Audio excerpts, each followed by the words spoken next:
So, ladies and gentlemen, welcome to another edition of the RGM podcast with me, Carl Maloney. How are you doing? You all right? And I wanted to invite somebody back to the show because they're good. They're a good crack. They're a good set of lads. They're working hard. They're grafting, and their life in music is just growing and growing, which I just love to see. Ryan and Jamie from the K's. Hey up, boys.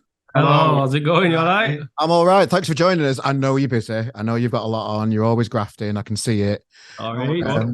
It's just great to see. How does it feel for you guys at the minute? Just being at the stage that you're at, just being boys and doing music for a living. How is it? It's fucking mental, mate. Honestly, it's just like there's no quiet patch at all now for the rest of the day, which is good. Like, I mean, mental in a good way. We don't have any sort of like proper time off, which we don't want. We get bored as fuck when we're not doing this. Like, we love it, so it's good to just know that it's just going to be hitting it hard for the foreseeable and growing.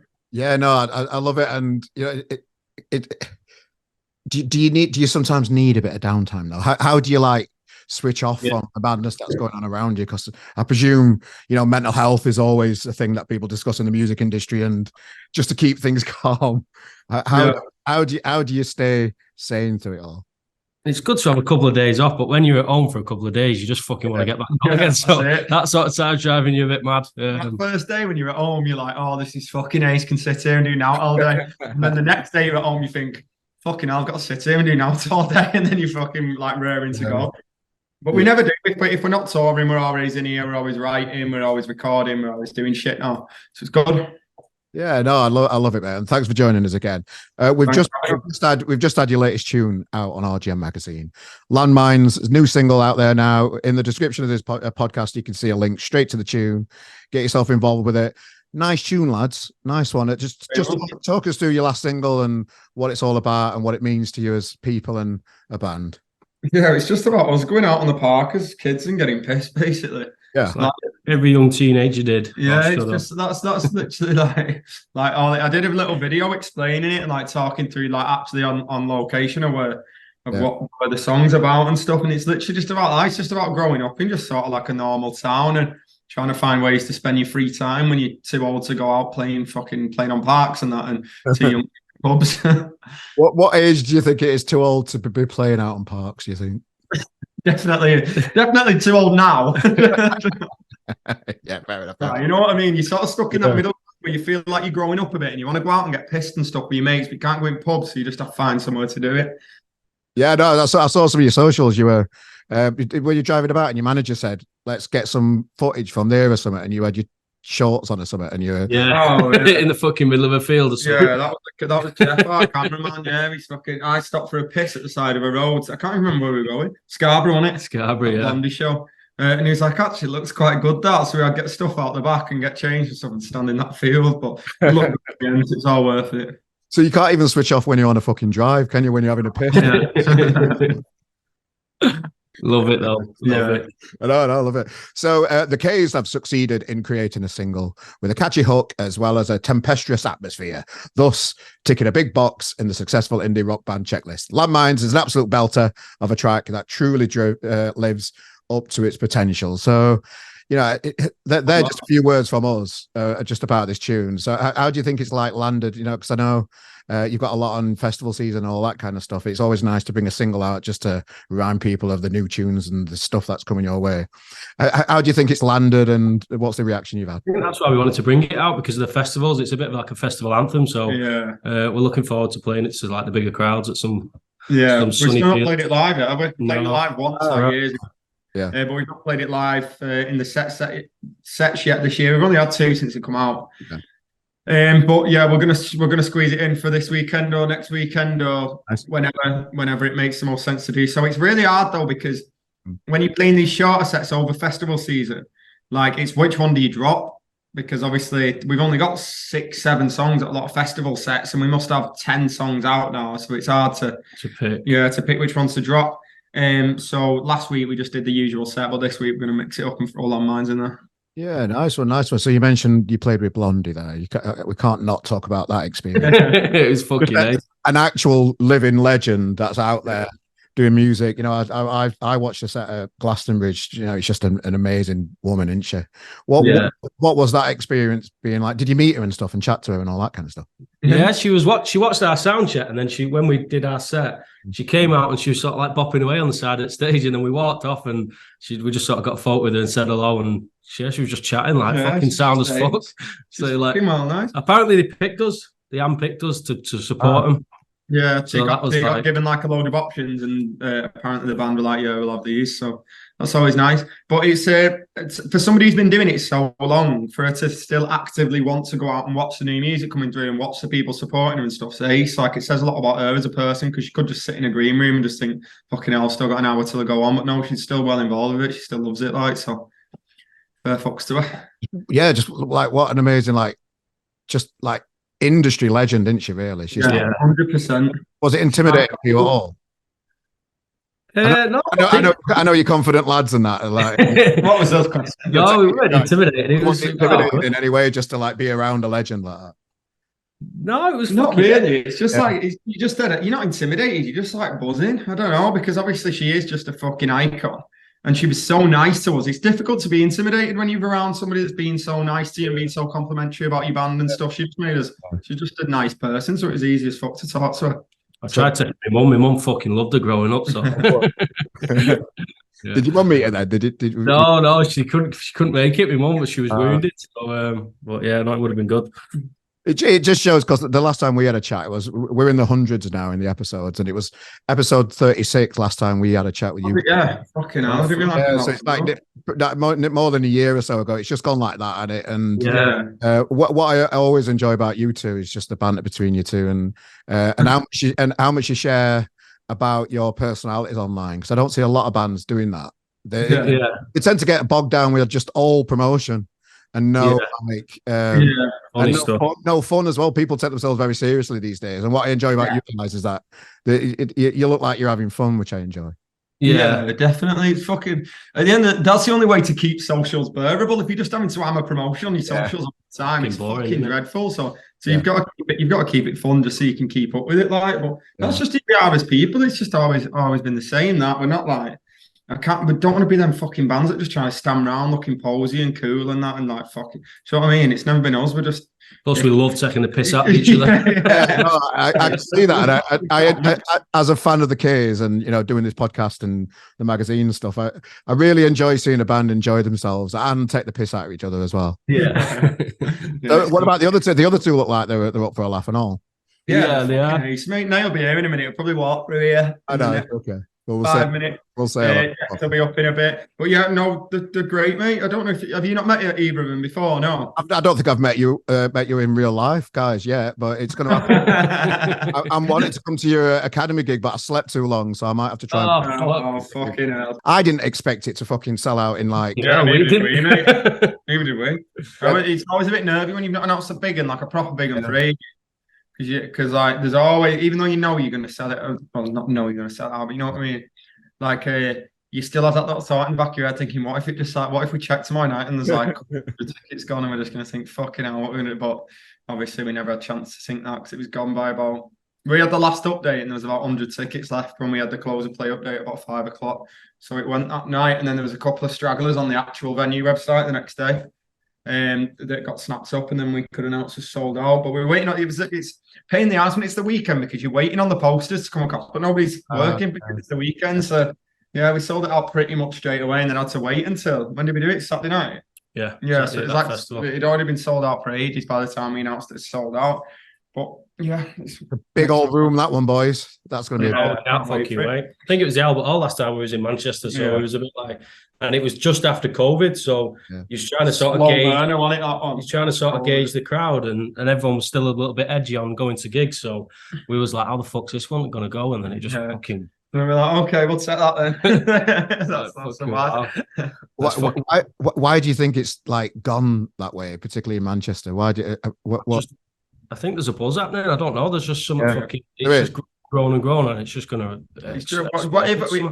It doesn't seem too much. I don't know about. Well, we have just been releasing, haven't we? Yeah. But we're not doing anything extreme like that's helping us grow massively. It's just something that we're doing it right, and everything is growing. The monthly listeners on Spotify are at an all-time high. They're like 4 times as much as they were 6 months ago. And all we're doing is just releasing consistently and it's just getting back on track after COVID fully, because it was hard work after COVID for everybody, wasn't it? But we're fully back on track now, and it's just going from strength to strength. So long may it continue. So I know you've announced some more intimate shows in little, which is a clever thing to do, really. And I do see bands at your level. Hello, it's Decker. As soon as anybody grab me, he's all right. Come on. Hi, mate. All right. Hello, mate. Come and sit down. You all right? All right. We're just talking about what am I talking about? We're just talking about Manchester Academy. Well done, mate. He sold out quick. I know, yeah. So it's a clever thing to do as a band, and to realize that you still need to visit these little pockets of the country where the K's name isn't probably out there as much as what it is in like the major cities and that kind of stuff. So I know you've got this tour coming out. Is that the reason for it? Just to spread the word out in these small just to start keep ticking over and growing those little areas. I think it's what we've always done, innit, really? We kick it off wherever we can, whenever we can, constantly. Yeah. I fucking hate being at home, mate. That's what it is. Bless you. Well, it's class to see. And when you announced the Academy gig, the artwork for the poster I was really impressed with, and I knew that kind of style in photography, and I know the photographer well myself personally, Paul Husband, that did the photo shoot with you. So just talk us through because Paul's done some iconic pictures with major people in the music industry. Yeah. How was the photo shoot that day? How did it all materialize, and how did it go? We had a few. We shot with him like a few years ago, but then one of our managers knows him as well, and he just said, "Let's get another shoot book with Paul." And he had a few ideas, like 4 settings. Yeah. And the first one was the table with the cards and the cigars, and it just sort of fucking worked. But like you say, he's worked with like iconic people, and that he's done loads of major people, so he knows what he's doing. So he just has the vision, tells us what to do, and we just fucking go with it because we trust him, because we know how good he is, and it turns out. Well, credit to Dave and Jake, the managers, because they did set that scene up. Yeah. Okay. Did they? Yeah, because Jake's idea to get the cards and the cigars. Wasn't it? I think it was just a collab of loads of different ideas, and the 4 settings just worked well. Like we've got some others in the bank, sort of. That we're going to use for somewhere else. Not gonna lie, we was all like huffing and puffing, saying, "That's cool shit." This. I like you in the middle there. You're like you're saying what's on people's mind. You're saying the stuff people aren't going to say. To have a cigar, mate. Yeah, nice fucking shack. How did? Because I know Paul, but I've not been on a photo shoot with him. Is there something different that he does than what you've been on, like different kind of photo shoots before? Is there anything different? He's got a stronger vision, I'd say. He knows exactly what he's seeing before it happens. Do you know what I mean? Like he can see it in his head, so he can just instruct you what to do. Because I don't know. I think for most bands, right, like the photos and stuff like that, the worst bit, and doing videos and stuff, all the posy stuff where you feel like, do you know what I mean? You feel like you're just fucking posing. That's not us, that, but like, it's good direction, doesn't it? Yeah. So, but when you've got somebody telling you what to do, and it's going to look, it makes it a lot easier than us just stood there like fucking staring down the camera like we're just in a ghost. He's not afraid to tell you either, is he? He'll say no. Oh no, he's not a shy character. He will just say that. Yeah. Did he have a big lighting setup? Because I know lighting is really important to Paul. Yeah, these massive fucking lights. We were fucking the pictures up on purpose. Did I hold them like that every time someone? So you've got some more iconic pictures in the bag then, just for future stuff coming up as well for us to enjoy. Yeah. So we've got loads. We've got loads of different settings in that. So poster buys. So how is festival season treating you at the minute? And we're deep into it now. I know we were going to have a chat at the weekend, weren't we? But you got to a festival and the stage weren't even built yet, so we just had to. How's it all going? It's going well. We're back out this weekend. Milton Keynes Friday and one of the intimate shows, and then we've got festival Saturday, I think. Is it Godney Gathering? Godney Gathering. But yeah, it's going well. Yeah, no, I'm fucking buzzing for it. It's good, mate. Festival season is just fucking chaos. Everywhere you go, it can be a small festival, a big festival. They're all just fucking chaos, but in the best way. It's just like there's so much happening all the time, so many people being so busy everywhere, but it always ends up being mint. So yeah, because I know last time when we had a chat, you had to kind of like pull back on when you first started doing your tours and that kind of stuff. You had to pull back on the beer and that kind of stuff because you hit it hard when you first started doing it. How on you? How's that lately? Are you still on the other way? We're all alkies now.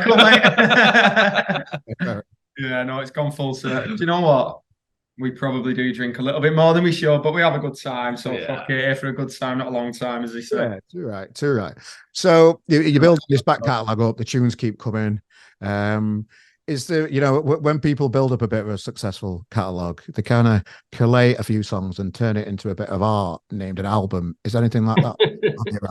It is, yeah, funny enough, but is it? I don't know if I can say too much. You can't talk about it. Is that happening? There's definitely potential that it could possibly be happening, but we couldn't possibly say. Yeah, fair enough. Well, that's exciting time. So I'll said that last time we was on the interview. Yeah, fair enough. 2026. 2026. Here we go. Well, that's exciting. Well, it's a natural thing. I was speaking to a band the other day, and they said they had I think it was Apollo Junction, and as soon as they got the first album out, they kind of felt like they're not a new band anymore, and they felt like a bit more that they've got more responsibility on the band. They ain't got the excuse of being a new band anymore. They just want to. They're kind of like, just this is it now. We've kind of we're experienced. We've got an album behind us. It can add even more pressure onto a band, I suppose. We'll go to number one. It'll all be sweet. Yeah, there you go. So festival season, we're deep in it. I do enjoy the backstage videos, and I saw Ryan, you were sharing with us your mad guitar setup that you've got. Oh yeah, I'm interested in those. Yeah, the rig kind of thing. That were a nice little break from the usual socials, just to see what a professional setup looks like. I just had to do it so I get some more free gear. That was all. Did you get some? Nice. Yeah. No, it's good. Yeah, it's just a little insight on what happens on stage, setup and stuff. So where do you see? You've just sold out at the Academy. Festival season will come and go. How do you plan ahead for, like? How do you keep things fresh, and how do you keep sane throughout this fucking industry that we work in? I don't really know what I'm asking here. What's the question? How do we keep things fresh? How do you where does the strength in the band come from to just keep going and going and going? Because I can imagine it being, it's very exciting stuff, but I can imagine at some points it can, particularly because everybody's got different personalities and people, people have got their own ways of dealing with things. How do you guys find working as a team and helping each other out? Do any of you struggle with it, or do you just fly through it? I'm probably looking for something that's not there here, I suppose. It's all we fucking know, mate. It's all it's ever been. So that's just the way it is. For us, it's just we all know where we're going. There's no two doubts. I don't even know what I'm saying anymore. In any of our heads, we all know where we're going and where we're going to end up, and it's just working together to get there, and we're doing it. Like, all we need to do is just keep doing what we're doing. Simple as that. Yeah. It's growing every year. We'll do Academy now. We'll do Vic Leros or Apollo. Then we'll do Castlefield Bowl next summer, and then we'll just fucking keep growing like that. Just buzzing off the crowds, aren't we? The crowds are getting bigger and bigger, and the numbers are going up on everything. So once we got that number one under our belt as well, we'll be fucking buzzing. And then we'll do that, and then we'll just quit and finish on a high. I'm joking. Work in a bar somewhere, and then you're done. Yeah. Is there something that you've learned since the last time we had a chat? So in the last 12 months or so, that something in the industry that's really stuck true with you, that's really helped and supported you grow to this next level? Fucking keep going, keep trying. I don't fucking know. Yeah. Any wise words, Dexter? Come on, Dex.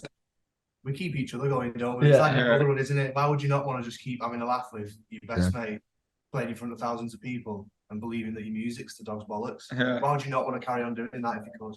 Yeah, it's fucking easiest job in the world. Yeah. I know it's not looking that pit, is it? I always say that. Oh, no, it's just fucking. There is time. There's obviously like fucking ups and downs to it all the time because it's stressful as fuck. But that's only because you're so busy. So it's good to be busy, but with that, you have to, with all the fucking good bits of it, you have to take a few of the bad bits, which means you're going to be living your life at 1,000,000 miles an hour, week by week, and you're fucking knackered sometimes. But as soon as you get on stage and the crowd's buzzing, and just like nothing else matters, you're just fucking buzzing. Feng shui, innit? Yin and yang. Feng shui, mate. Comes up must come down. You still have to do part-time jobs and that kind of shit. No, well, over the past sort of few months, we've been everyone's toned it down now. Yeah, so that's a major thing, a major like thing to happen in your life, isn't it? Where you can you're self-sufficient as a band in music. It's the whole deal. That's where I think we are now. Not have to work. It's what we've been working for how many years, but and to get to that level is fucking hard as fuck, innit? But we're there now, and it's only going to go up. It's only getting better, baby. I love it. So the intimate shows then. So they're starting on the 14th. Oh, this is coming out on Monday, so it'll just be after this one. So do you like Stockton, Kew, Cambridge, Mash, Dunfermline, Wrexham, Swansea, all these little pocket towns that how did you pick those like towns individually? Is there some kind of algorithm that goes on when you book tours and stuff? That'd be a question for our agent, mate. To be honest, is it okay? Targeted. It's definitely targeted to grow. Those sort of areas that we're good in and areas that we've never been before or need to grow in. So it's like Glasgow, for example. We've played there 4 times, maybe 5, and each time it's by like 300 tickets. Now we can easily do 1,500, 2,000, something like that in Glasgow if we wanted to. Celtic Park. Yeah. No. Now it's to go somewhere else in Scotland and play again. It's just to keep that. Yeah. That's how we've got the ticket sales that we have across the country, really, is because we just go there, fucking play. Yeah, just got to grab your ass off, aren't you? And just we've done it to 50 people. We've done it at a loss. We've done it where it's cost money, and we've done it for free. We've done it with nobody been there. You just got to keep going and keep going around those places and keep releasing music, haven't you? The drive in this band is fucking immense. Like the last time we had a chat, you were on about when you had the flood in Blackpool and stuff, and you did the gig across the road and stuff. Oh yeah. Is there anything that could stop this fucking machine? Fucking no. I actually don't think there is. Apart from obviously, if one of us were dead, but if we were just severely like maimed, then we'd still play. Just no legs. Just get it. I'll be there. I'll work it out. So I've got I'm from Sheffield originally, and we've got a big event coming up at Tramlines in Sheffield, and I can see that you guys are playing as well. So I'm hoping to get down for that as well, boys. You're headlining the Leadmill stage, I believe. We are indeed. Save the Leadmill. Yeah. So definitely save the Leadmill. Fuck knows what's going on with that at the minute. But no news is good news, I suppose. They've not. Hope that keeps going. So how do you prepare for the bigger stages and these things and the intimate stages as well? I suppose is the setup the same? Do you have to think about things a little bit different? We've worked the right ball in a small stage. We've worked a lot on production and stuff recently. We really upped our game on stage. So, we're actually a professional band now. What we do with the production, not just going on fucking 10 pints deep, plugging in and just hitting your guitar as hard as you can. So there's a lot for a few years up now. There's a lot of stuff that goes into a show that people don't see. Do you know what I mean? With the setups and. Yeah, but we're a band made for the big stages, so that's the easy bit for us. The bigger it gets, the easier it is for us. The more room we've got to fucking run about. That's why I was saying it's a ball mate when you do a small stage, isn't it? Nowadays. Well, yeah, but we just feel like we can express ourselves a little bit better on the big stages. But we love playing the small ones too. It's class playing a little sweatbox sometimes, especially when you've not done it for ages. We're obviously playing much bigger venues now than when we started off. So when you go back to a dead small one, sometimes it's nice that you've not done it for a couple of years and it's just gonna be dead sweaty and fucking Well, the connection between you and your fans is amazing to watch. Just from afar on your socials. What was the last thing when I was just having a little nosy recently? Oh, somebody had a sign in the crowd and you read the sign out and it meant a great lot to them. You on just on the weekend? Yeah, did read? Millie Bristow. It was a sign. Yeah, just little things like that, man. Fucking hell, you proper connection with these people, and we love it. On stage, that's to compose yourself. You've got to do that because they're the reason. The people in the crowd are the reason keeping you going. Do you know what I mean? You've got to have that connection, and stay sort of grounded with them. I think 100%. Yeah. So, what am I going to say? Why? I don't know what I'm going to say. I don't like to write down normal questions. Where do you get the band name from and all that bollocks? Because it's just that kind of stuff. You don't know. So I know the last time we had a chat, the history of the band. We like to cover the dynamics of a band on the up. Okay, and I've seen the case from afar.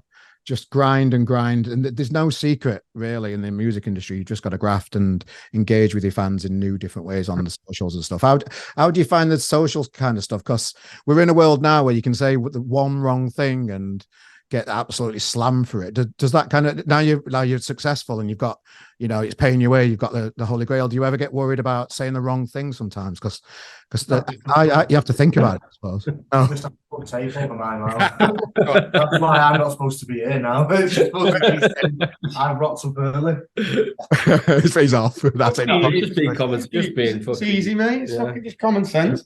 Yeah. It's like, I feel like the things that people say, they just have no real right to, like, for them sort of things. Whether they believe it's right or wrong or not, I don't understand why they feel like they should fucking broadcast everything they want to on fucking social media. It doesn't make any sense. I've just never been that sort of person that like wants to broadcast my life on social media, or just put a fucking Instagram post up every now and again and tweet shit about Newcastle United, and that's fucking me on socials.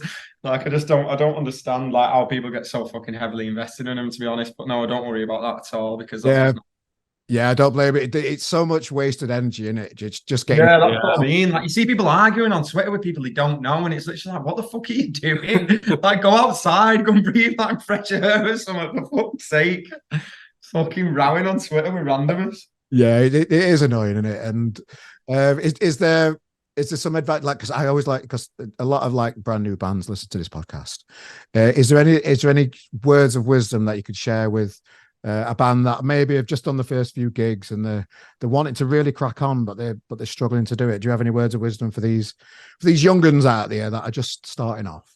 Just keep working hard is the first one. Like we just said, we've grafted our arse off to get where we are. Nobody's giving us fuck all. And stay clear of dickheads, because you'll fucking half the people you meet in this industry are. There's no point dressing it up. Like, yeah. And that's the truth. They're always. How do you spot a dickhead? In what way? Well, we've just learned from experience. It's not good, I've known every dickhead we've met. I told you. You say it right. Okay, I'm not going to finish off.